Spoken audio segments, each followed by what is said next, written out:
alam nyo, share ko na muna, Jules, ha? Ako muna mag-share. Gusto kong malaman muna nila kung anong klase kang tao sa buhay ko ngayon. Ah, Sige. um, siguro sa dami ko pong nakatrabaho and sa dami ko na naging projects, to si Julia Montes Jr. Talaga namang remarkable dahil hindi lang hindi lang siya napakahusay na actress. Mas lamang sa akin yung pagkatao niya. Grabe naman. Kasi yung mga sikreto naming dalawa at yung mga na pag-usapan namin sa journey na to, syempre kasama si Direk Irene. Sobrang fulfilling siya in all aspects sa trabaho at sa buhay. I guess, Jules, yun yung pinakabaon natin, no? Kamusta ka naman Oo. muna?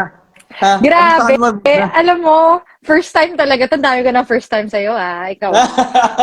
Let's go! Grabe. Sabi ko kanina bago mag-start, paano? Teka lang. May lumalabas, Alden invites you to try something. Ganyan-ganyan. Sabi ko, oh my Ganyan. gosh, eto na. Grabe. Teki na ako. Guys, hello po. Officially po ngayon ay bagets na po ako. Marunong na po ako mag-live. And then, bukod dun sa sinabi mo na grabe, sobrang, siguro ito yung first project na sobra akong na-enjoy and ang daming learnings. And yung bit-bit na after nung work, alam mong meron ka mga kaibigan at isa ka na doon, grabe. Parang, Let's go. totoo, yung biruan natin na si Alden yun Totoo talaga, in fairness. Alam ko na po sa mga may nag-iidolo po kay Alden kung bakit po ninyo idol si Alden. Talaga naman pong deserving. Sobra naman talagang bait ng taong to. Saka talented, grabe. Hindi kami nahirapan sa mga eksena, pagka-eksena tong taong to. Kasi nga, mapagbigay ka rin, kaya hindi talaga ako nahirapan din. Kahit na si Mama Ten dito ay ubo ng ubo. Kaya pa ba, Ma? Hindi naman naririnig. Sabi, kaya pa ba, Mama Ten? Kita nilang eksena. Kung ikaw, as an audience, from an audience point of view, paano mo siya i-take? Paano mo siya iintindihin?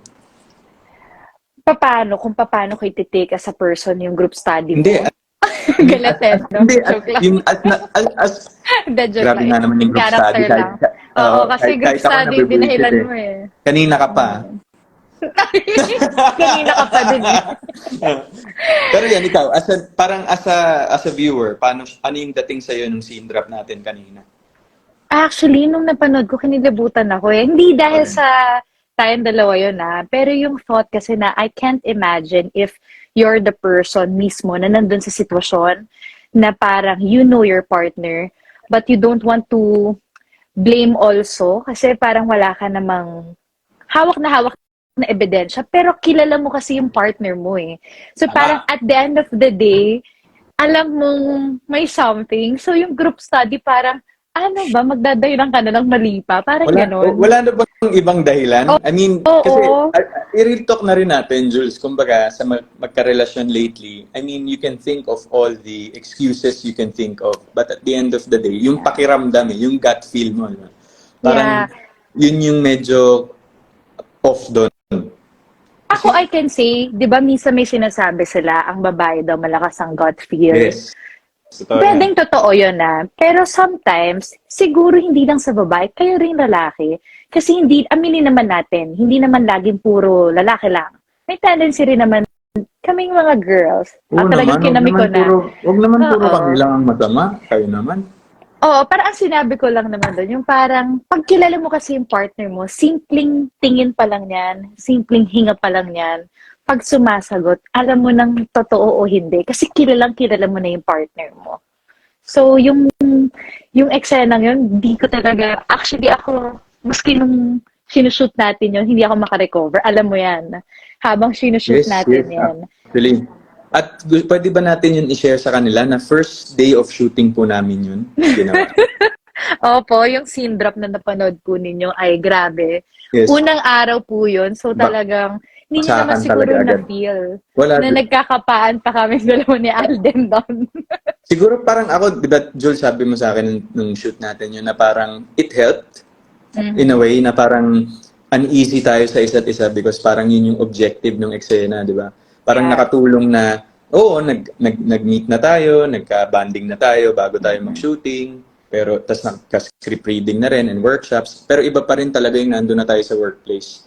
And parang ganun, parang as sensitive actors as we are, and of course with the guidance of Direk Irene during that time, yung moment na yun, we used it to our advantage para mapaganda yung eksena ng ginawa natin. Kasi talagang naging, syempre si Jules nga, hindi ko pa ganun kalalim kilala, na parang I'm easily offended with the words that you were throwing at me during that time. Sabi ko, kasi, di ba, kasi kung parang ginawa natin yun na sobrang lalim na, parang ang hirap masaktan pag sa'yo galing. Parang yun yung sa akin. Parang ang hirap masaktan, diba? Pero as actors, parang it's our obligation and duty to deliver. Actually, so, totoo yan. Pero yun po, actually, ang ano ko naman dyan, siguro nakita lang nila, we just showed the surface of that scene. Di ba? Direk Irene, sorry, nabasa ko Direk, miss you, Direk! Let's go, Direk! Para, di ba? Parang going back. Ang saya pala ng live.